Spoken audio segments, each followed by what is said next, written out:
All right. All praises to Yahweh, Ba'asham, Ba'ashai, Ba'ashem Rakakadash. Honors to those I've learned from. Those men that's constantly pushing out this word on the internet, keeping the sheep fed. Thankful for that. Double honor to the teachers, the apostles of all Israel. And shalom to those of Yasharallah, seeking the truth, seeking righteousness, and open for edification. All right. What we're going to do, I'm going to keep this quick as usual. And this one's going to be called The Holy Protagonist. And that holy protagonist is Jacob. Just get right to the point. He's, we came through the line of Adam. The Most High chose Adam to be of his likeness. He breathed the breath of life in him, which is this word, the law. He taught him how not to walk around, don't kill thy brother. You shouldn't steal. You shouldn't be a liar. He taught him how to be a human, a respectable, God-like creation, right? And that blessing was put upon that choice. The Most High chooses. He's the author of the story. He chose who he wanted, and who he wanted was Adam. And then after Adam, the first son was Cain, but he gave the blessing to Abel because he knew how to sacrifice unto the Creator. Cain brought his first fruits from the garden, and Abel knew you needed a blood sacrifice. So, he makes the choice. He chose, and in this present day with which we live in, his choice is Jacob, and he doesn't change. It says he doesn't change.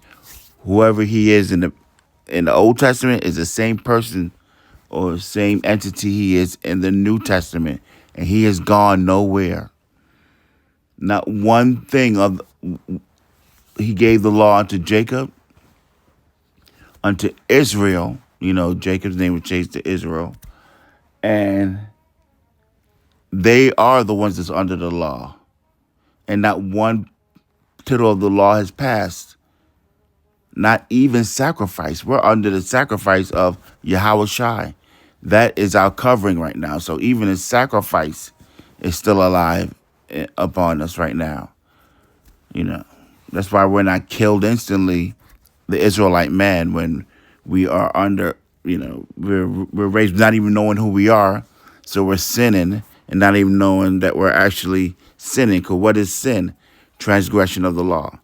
So that holy protagonist is Israel. Not those people that's living in Israel right now, those Israelis.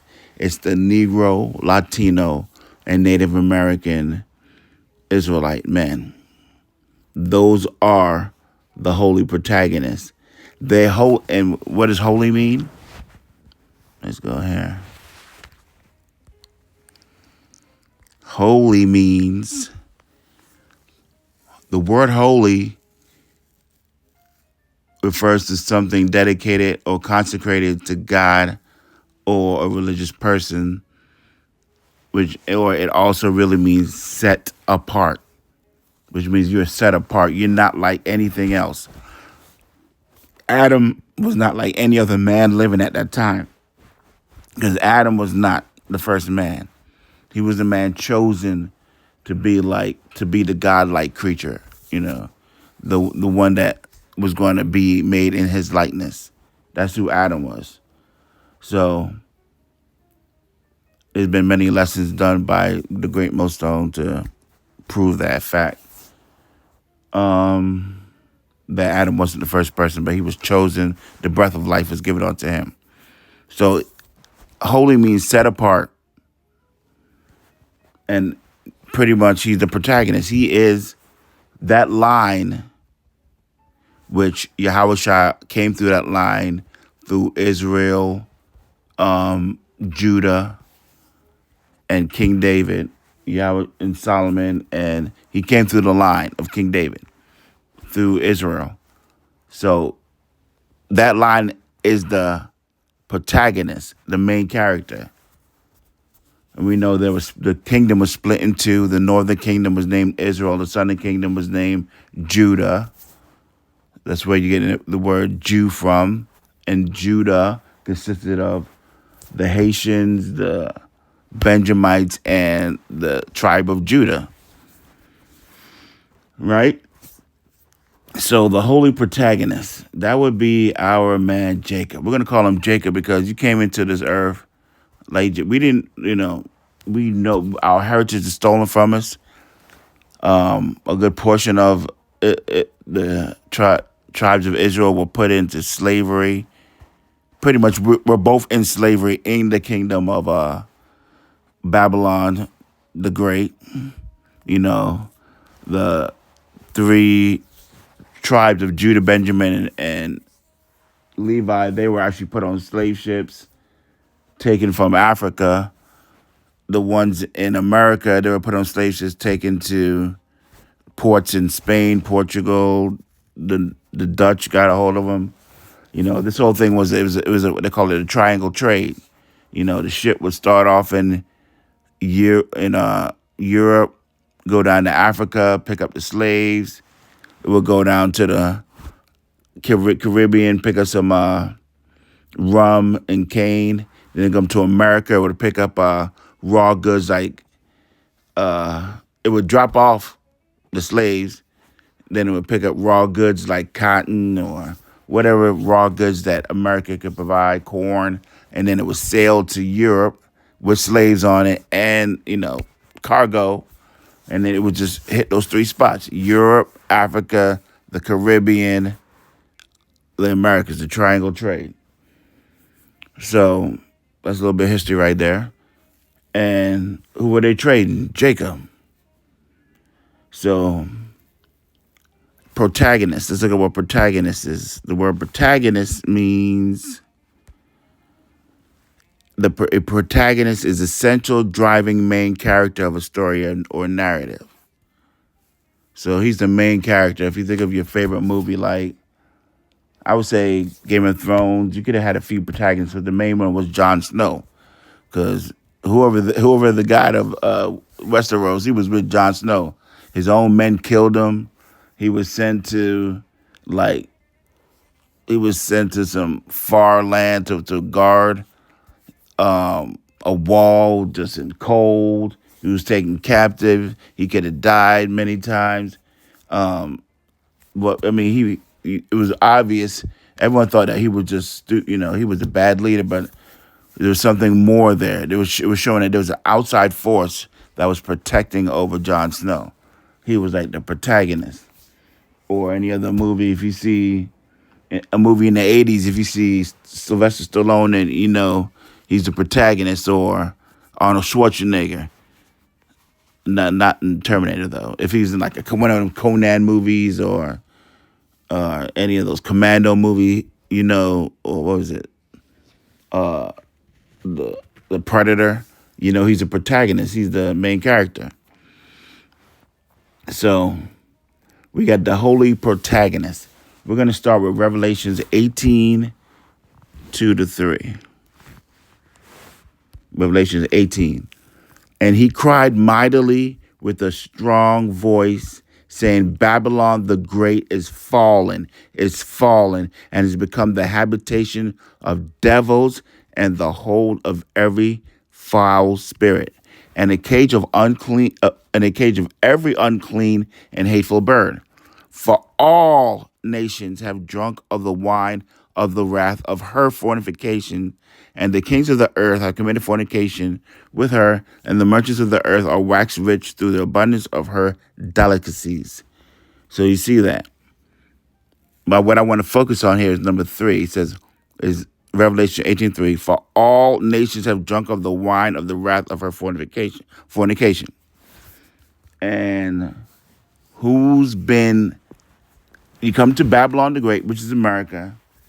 The low class, the poor, have been What they say, this country was stolen from the natives, built by the Negroes, and is kept beautiful by the Hispanics. The Negroes, Latinos, and Hispanics, the Israelite men and women. That's who's been suffering in this country. You know. See, there's something that whole veil is being removed by this administration that's in it. The Trump, the rich are showing you something. See, the people, the wealth of a country is always this middle class. See, the middle class has been in America playing that old spaced out, what's that? Fast Times at Ridgemont High, whatever, Fast Times, whatever the high school was, just walking around spaced out, just living, eating, going to high school, just following whatever the new trend is. The whole time, the rich and the poor have been paying the price here. See, the poor have been sacrificing the rich. Yeah, per the Epstein files, you seen that what they do with Epstein files. The rich and the poor, they know what's going on in Babylon the Great. It's that middle class. Like you see, if you're a salesman, if when you go to make a sale, 20% of the people are always going to buy and 20% of the people are never going to buy. It's that in between 60% that you got to convince. It's that middle class that America has. And we see that middle class is shrinking every day. And they're waking up to the sacrifice that's been going on here. The sacrifice of the rich have been having to sacrifice their children. They've been having to literally kill some of them. Another way to sacrifice them is they remove their reproductive organs. A lot of them have become, that's why you see that transgender thing happening. And a lot of it, that's the reason because a lot of these people that you see that are transgender now, those are the old slave men that were messing with little slave black children's, molesting them, and now they came back as a tranny in their next generation. I guess they thought they were just going to just molest little black children and little Indian children, Native children, and nothing's going to happen to them. Now you come back, you got a long blonde hair, high heels, and you walking on in Fashion Week, thinking you something special. I mean, you should be having trousers on Tinder, running through all the hot women in your town. You over here thinking that you cute on somebody's runway. That's judgment. You know what I'm saying? That's his judgment. You're Anderson Cooper. You come from the Vanderbilt family, nothing but money, and you could be just living it up, driving the best car, living in the nicest house, but every day you on TV lying, and you got a husband at home that I had some surrogate woman from Indonesia deliver you twin sons. I mean, that's judgment, homie. It's like, you should be running through all the women, but you over here, and you're afraid to get a divorce because if you do get married, the woman might take half your money. His whole kingdom is done, and now that we're at the end, we're seeing how this whole thing has been happening. So let's go to Revelations 11 and 8. Revelations 11 and 8. Mm-hmm. 2 through 3.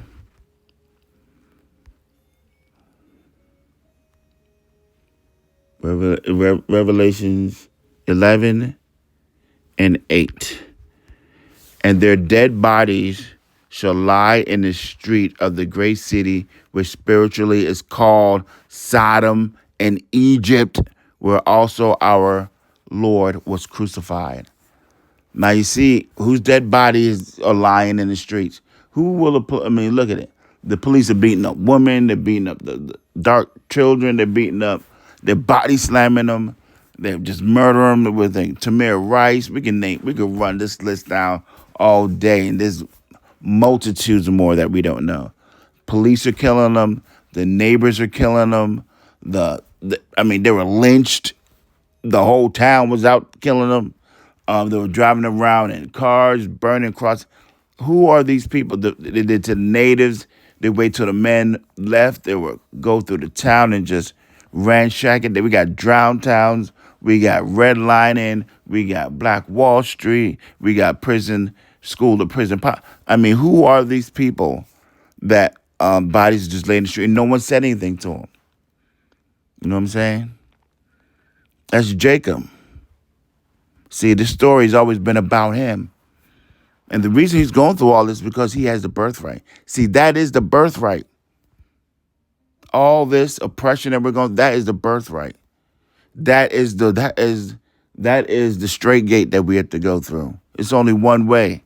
And there's only one nation going through that. That means there's only one nation going to be redeemed. The rest of you nations that has been watching us and have said nothing to us. Now that we're at the end, they want to start murmuring. But you said nothing while this is going on. You just positioned yourself for wealth. You know, just like the parable of all the dogs that came to America and they licked the wounds of Lazarus. You know, the Korean opened up a store in the black neighborhood and they become wealthy. Now we got where it's Elam, the East Indian. They're just every 7-Eleven, every Dunkin' Donuts, they own it. Every liquor store now, Elam. He finally got his chance. He finally positioned himself to gain some wealth, but it's too late. You know, it's too late for that. This place is done. So you see how everyone, you're the protagonist, Jacob. You're the one. You're set apart. Everyone wants to be you, but no one really wants to be you. They just want to have the godlike blessing that you have over you. But we know that right now you're dealing with this oppression, you know. So we know the nations have seen it. Now, who else have also been complicit in our downfall? Let's go to Micah 7:10.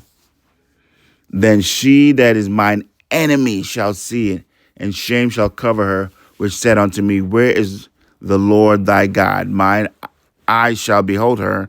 Now shall she be trodden down as the mire of the streets. So even the woman, our own women, have had to watch us, and they've been part of it too. I mean, there's collateral damage in this. I mean, look at Ham. Just for having dark skin, he got caught up in collateral damage. And of course, our woman, she's going to get caught up in it. But mostly, this has been her. This has been her kingdom. Look at her. Look who's still going out. Who's still trying to go to the club? Who's still trying to go on a cruise? Who's still going to all these wine festivals? Who is trying to still turn up in this time? Everyone knows it's time to hunker down. It's time to backtrack. It's time to, get your ducks in a row because something's coming. It's famine is here. War is here. But not that daggone Israelite woman. She still wants to turn. She still wants her McMansion. She still wants her fancy car or her Mercedes or whatever. Who knows what they want? They're not letting this go. Obama. See, I said this back. Obama played that trick on him. While he was coming to his last 4 years, he kept telling him, "Go to school. We're gonna focus on a woman. Our new focus will be the woman. Go to school, get your degree." And look at them, they're all doing, and they're over there, they're revved up. They got all this kinetic potential energy. They got their degree, they got their attitude, they got that mindset, that boss bitch mindset, and they're ready to let it go. And Trump said, not so fast. Not so fast. This thing's wrapping up. You know what I'm saying? So that's it right there. The whole time, we've been the two witnesses, the northern and the southern kingdom. We've been witnessing the downfall and the rise of Edom in Babylon, return this place into Babylon the Great. Now we're witnessing the fall of it, and we're ready to get out of here and finally get our blessing, get what was promised to us. We saw Esau got everything that was promised to him, and he squandered it. He wasn't satisfied with it. He, he pretty much did. He just used drugs to enhance it. He tried to max out every day, but he just was never fulfilled because you had that imposter syndrome. You knew that wasn't you. You're a bower. You're a servant. That's not for you. You wear shoes with holes on the bottom. You know what I'm saying? We iced out, even in our low state. We trying to get that gold chain. We trying to get that. We trying to look, the part that we know that that we in our mind feel that we were born to live. But yeah, so like we were saying,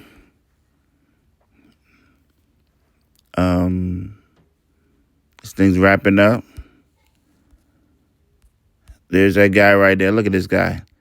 Rihanna teams up with Elon Musk's transgender daughter, Vivian, for lingerie brand's Racy Pride campaign. Look at this dude. There's no way you'd walk on the street and just automatically know that this person was born a man. The so-called richest man. Look, I'm telling you, this is judgment. The richest man in the world. This is his son. And look who's pushing it. Look who's pushing it. She got to be in on it. Look at this. And look, I'm just going to show you. Look how nasty this is. What is going on here? This is filth. Spiritual Sodom and spiritual Egypt. Right there in one picture. Just nasty. But that's what's going on down here. The Holy Protagonist is about to be revealed. And he's about to be set up in his rightful position. So with that, I'm going to go ahead and end it. I'm going to say all praises to Yahweh, Bashem, Yahushai, Bashem Makakadash. Honors to those I've learned from. Double honors to the teachers, the apostles of all Israel. And shalom to those of Yashua seeking the truth, seeking righteousness, and hoping for edification. Shalom.